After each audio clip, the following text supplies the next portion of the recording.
哎呦，笑笑笑。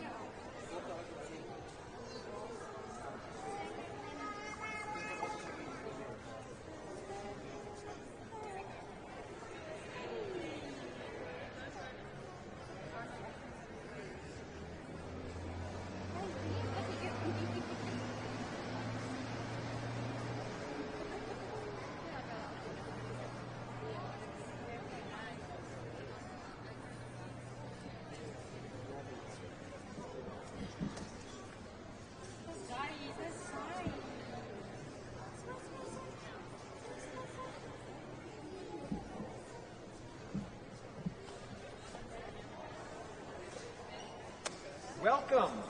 Welcome to the United States of America. It is such an honor for us to receive you here today. This is the land of the free, and we know that all of you have faced... I'm Chris Landau. First of all, let me introduce myself. I'm the Deputy Secretary of State of the United States. This is my friend Troy Edgar. Yeah, I'm the Deputy Secretary of Homeland Security. And again, welcome. It's so great to have you guys here. I know you've gone from a long flight. I cannot believe there are babies and children who are actually so well behaved. This is much better than mine. So bless you for that. And I think it makes me so happy to see you with our flag in your hands, and that flag symbolizes liberty for so many of us. Many of us, our families have had a journey not that different from the journey that you are embarking on today. My own father was born in Europe and had to leave his country when Hitler came in the 1930s and made his way to South America first and then eventually to the United States. So he is an immigrant who actually, was able to benefit from the many blessings of this country. And one of the reasons that I really wanted to go and work for the government is because I wanted to give back to this country that really brought freedom to my family and allowed us to escape a very difficult situation in another country. So, I know that this is going to be, any adjustment in life, any change takes a while to get used to. But I want you all to know that you are really welcome here and that we respect what you have had to deal with these last few years. We respect the long tradition of your people and what you have accomplished over the years. And I am sure that you will be successful. As you know, a lot of you, I think, are farmers, right? When you have quality seeds, you can put them in foreign soil and they will blossom, they will bloom. And we are excited to welcome you here to our country where we think you will bloom, and we will hopefully allow you to have fulfilling lives for your children, and then we will bloom and we will benefit alongside you. So thank you very much for coming here. Yeah. I'd like to add, again, on behalf of President Trump, Secretary Noem, we're just so grateful that you guys are here. Everybody within DHS, we've been so excited to be able to get you guys here to process, to vet, everything, so you guys get a really warm start. After all I was tracking your flight, 12 hours that you were last night. I'm like, oh my God. So thank you for just the patience of being able to get here. Very similar to Chris, as our Secretary Landau, is that my wife came from Iran. Same thing, persecution from Christianity. And she's come here. She now speaks 5 languages. She's a school teacher.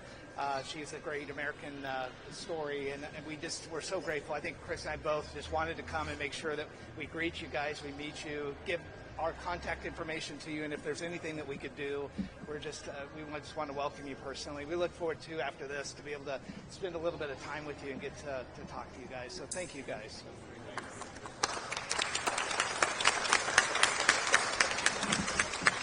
I think and I hope and I trust that you will find that the American people have very open hearts, that we are a very receptive, we're a very friendly, welcoming people.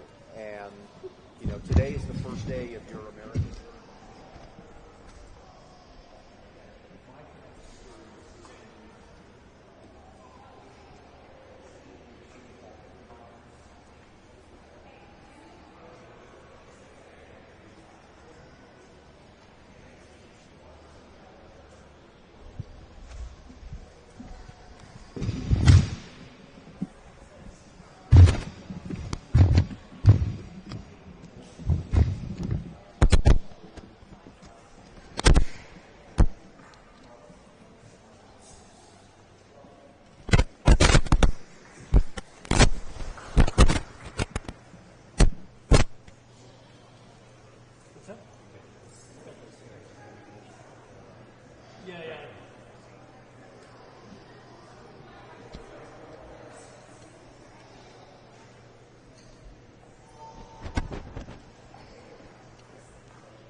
It does.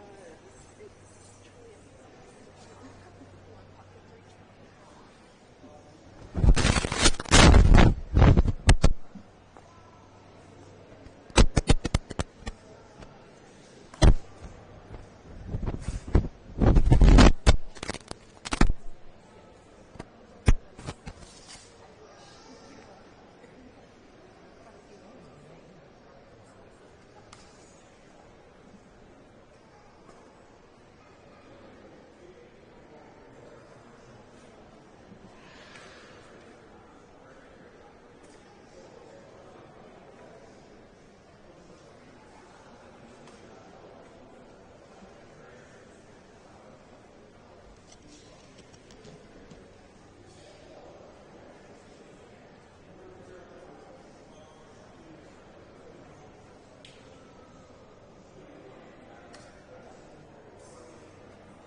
right here.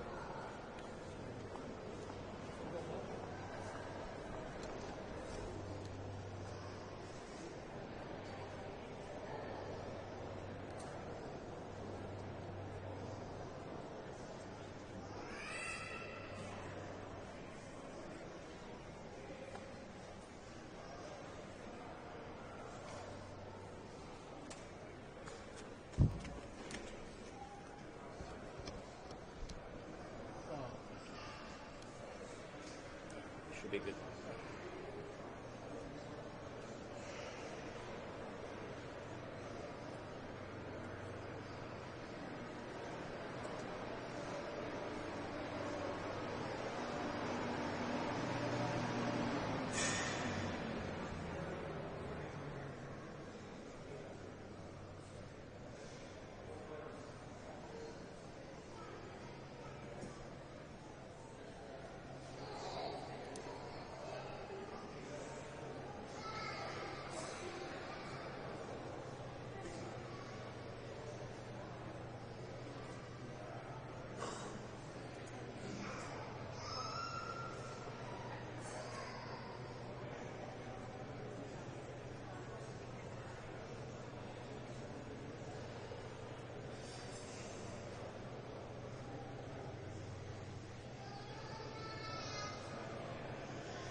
What's that? Where are we going? Oh. Okay. Just tell me when we're ready. Yep. So first, Deputy Secretary Landau is going to give a few remarks. Here we go.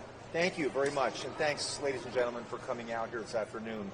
The Deputy Secretary of Homeland Security and I just met with this first flight of South African refugees to arrive in our country pursuant to the President's executive order about certain egregious actions in South Africa.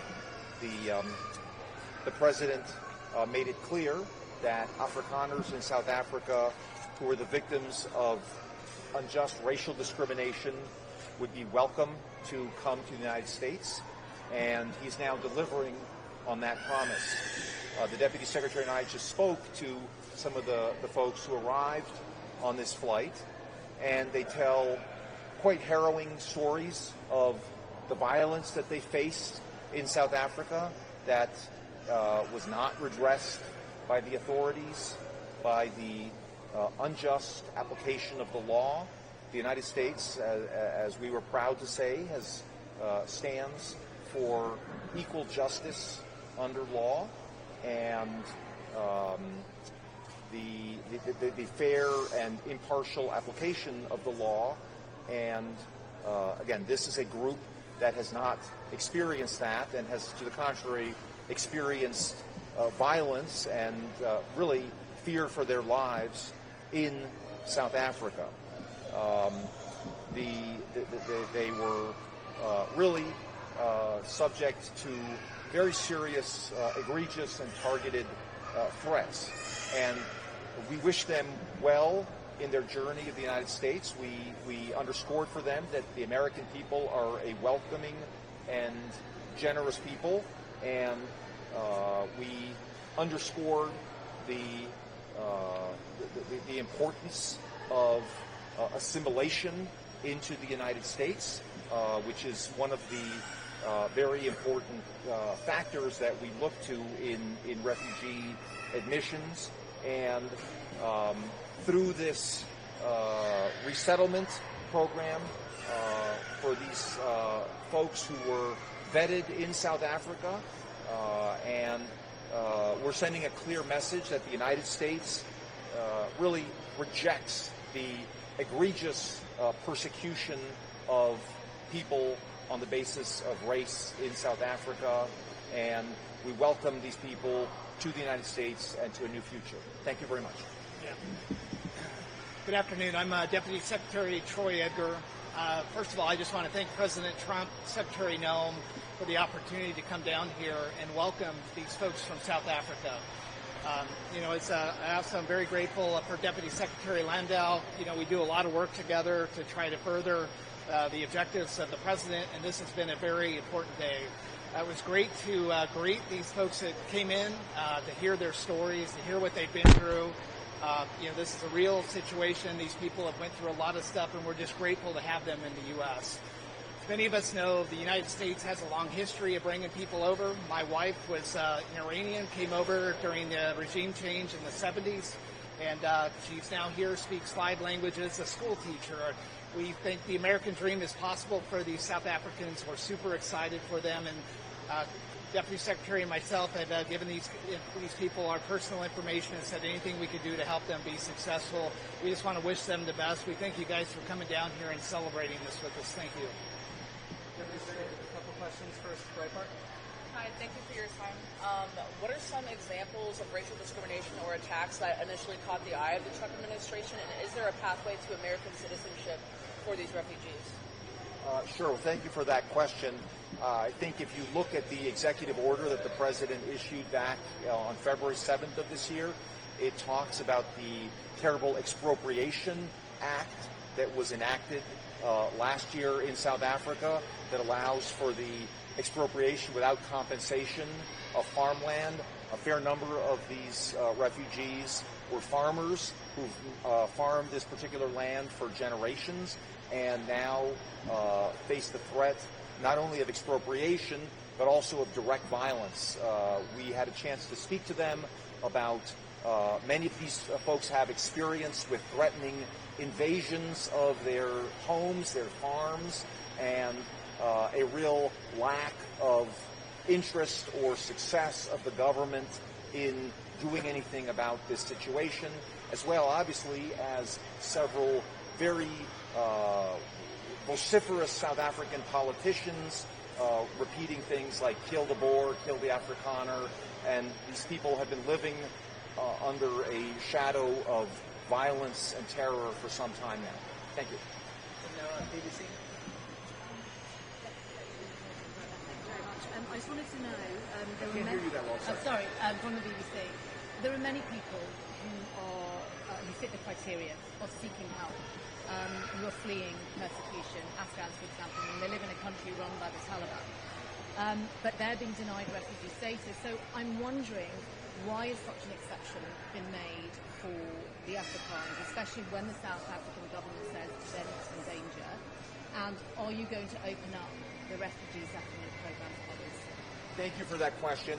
I think you may recall that on the president's first day in office, on January 20th of this year, he issued an executive order that paused U.S. refugee programs that had been going at record levels under the prior administration and had brought in people that we were not sure had been carefully vetted for national security issues, and put a pause on the refugee admission program in general. That pause, of course, was subject from the very beginning to exceptions where it was determined that this would be in the interest of the United States.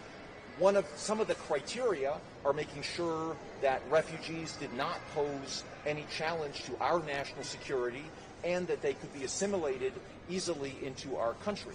So the president on February 7th issued an executive order about the egregious conditions in South Africa, and all of these folks who have just come in today have been carefully vetted pursuant to our refugee standards, and whether or not the broader refugee programs for other people around the world will be lifted is still an ongoing consideration. But again, the president has recognized the dire situation of this particular group of people, and again, they went through the process. It is not surprising, unfortunately, that a country from which refugees come does not concede that they are refugees, and unfortunately, the South African government has not done what we feel is appropriate to guarantee the rights of these citizens to live in peace with their fellow South Africans, which is why, under our domestic law, they were given refugee status. Thank you very much. Thank you very much. How many people have come? How many people have been brought over? Release the number?